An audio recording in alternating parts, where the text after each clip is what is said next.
Alright, it's time to clean out this greenhouse properly. I've done half the spinach here and I'll show you the problem, or silver beet I should say. Got to clean all of this up. I'm going to change over to perlite instead of clay balls, and I'll show you why. So let's just show you a bucket or two. So let's see if we can show you.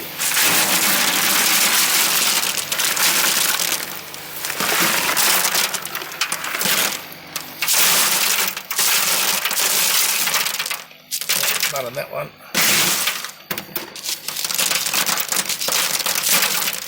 So save all the clay balls. Anyway,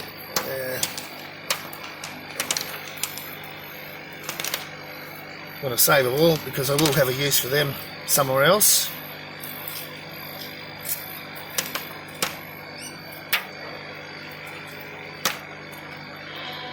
Slingshot. Yeah.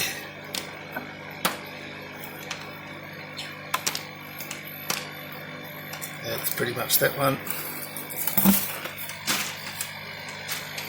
So I'll just get all these washed and I'll store them.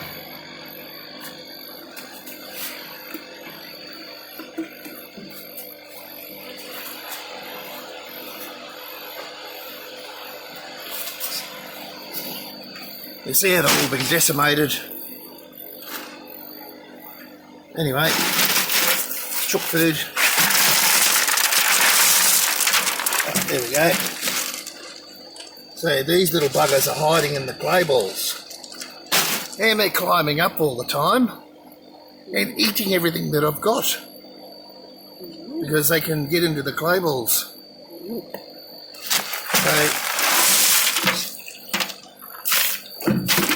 So how many out of that one? 1, 2, that's 4.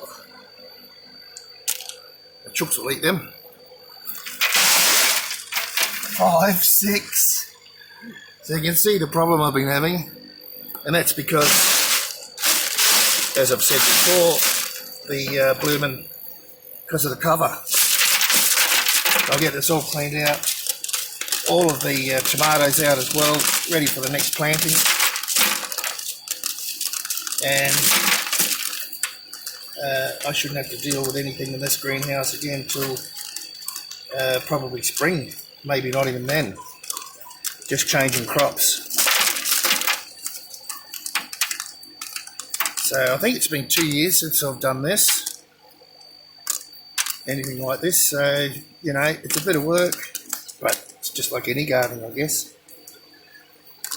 All right, I'll come back with a finished result in the future.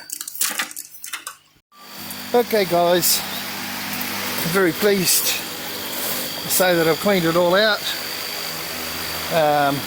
changed all of the medium to perlite in the centre here, washed everything. It's been quite a long day. All the buckets are revamped, as you can see, all ready to put my tomatoes in, which I will be doing very shortly. Looks nice and clean. I'll just give it a blowout with the air blower just to clean up the ground a bit. And I'll be back once the tomatoes are in. I'm not sure if I'm going to plant them all, but I've got 3 there that definitely need planting.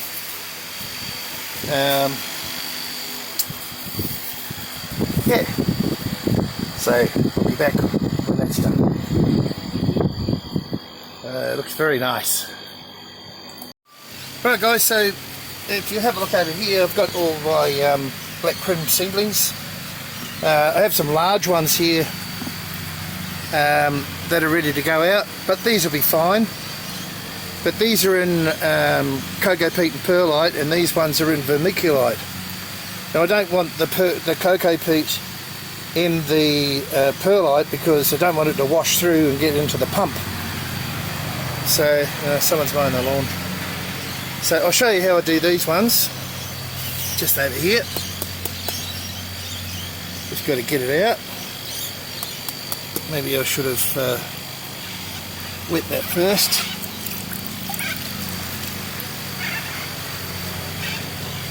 So I just want to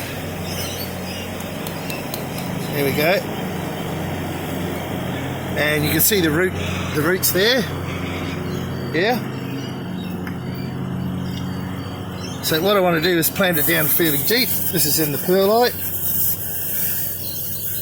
So get it right down there. Nice. Job's done. So I can put those ones straight in. Now, the next thing to do, I've got these pipes. And you can see my pump's on with the nutrient. And I just get a little pipe and I stick it down there. Just like so.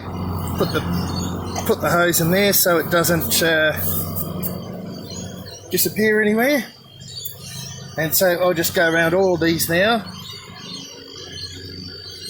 and do that with those, but I'll show you how I do the other ones first. So let's go over to the other side, because I'm going to put the big ones on the less sunny side. So let's do that.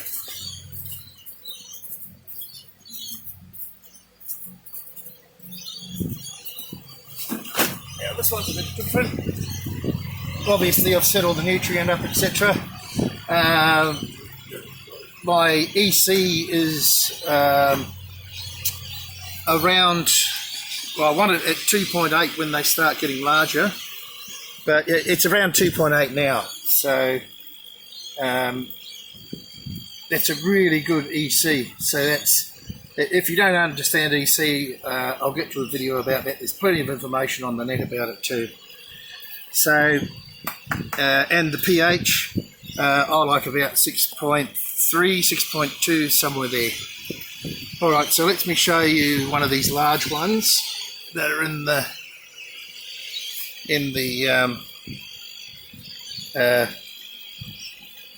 what is it, cocoa peat and perlite. So because I don't want the perlite in, let me come out. There we go. Beautiful, beautiful roots. So I don't want the perlite, I'm sorry, I don't want the cocoa peat going through my pump. I'll just wash all that off the best I can, and it's not going to do it, is it? Because it's lots and lots of roots there. Oh, we'll persevere. We'll persevere. I hope you can see that coming off slowly but surely. I want to get most of that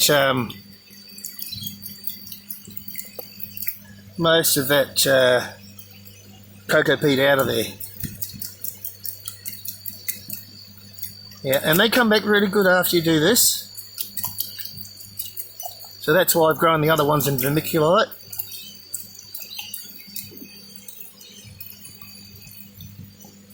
And look, that should do. There's a minimal amount there. I don't want to just destroy the roots too much, or disturb the roots. I haven't destroyed them. So let's just dig a hole here.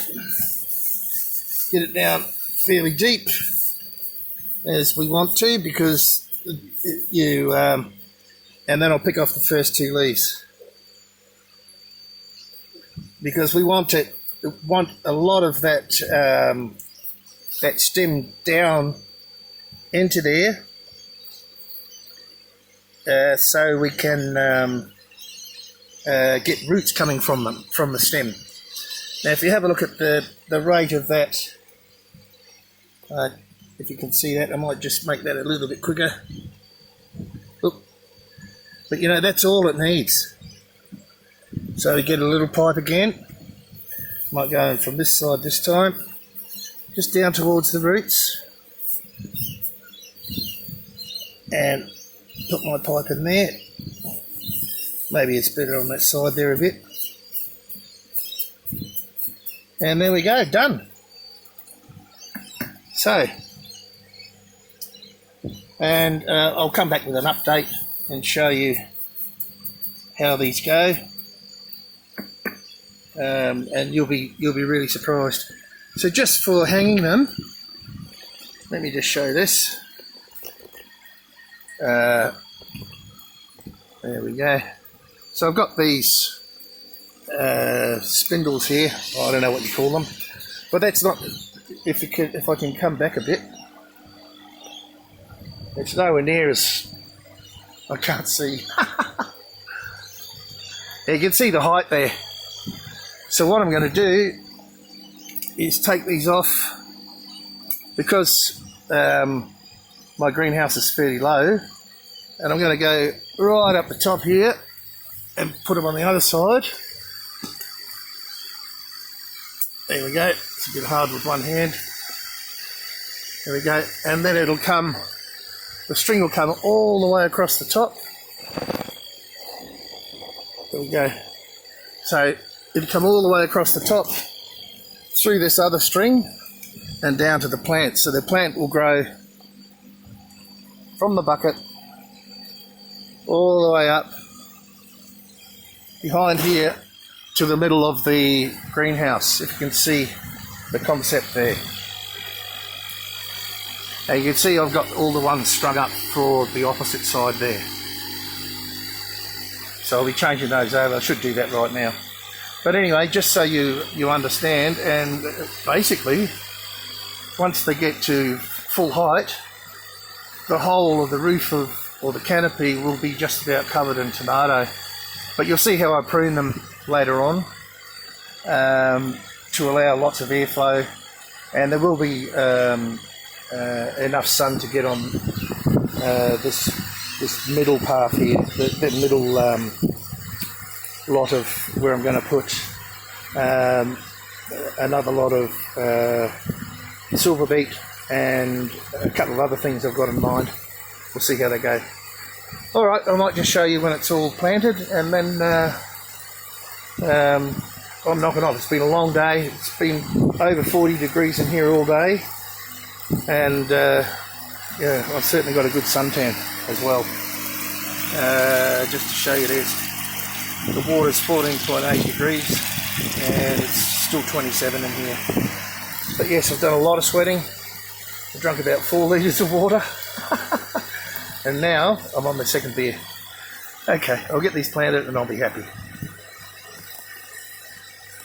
Righto, so I have all 24 buckets planted out now. I'll just go around, and I'm going to leave the nutrient on all night just to bed them in, I guess you could call it. So there you go, that job's all done. Very happy to get them in. 24 black Krim, it's quite a few.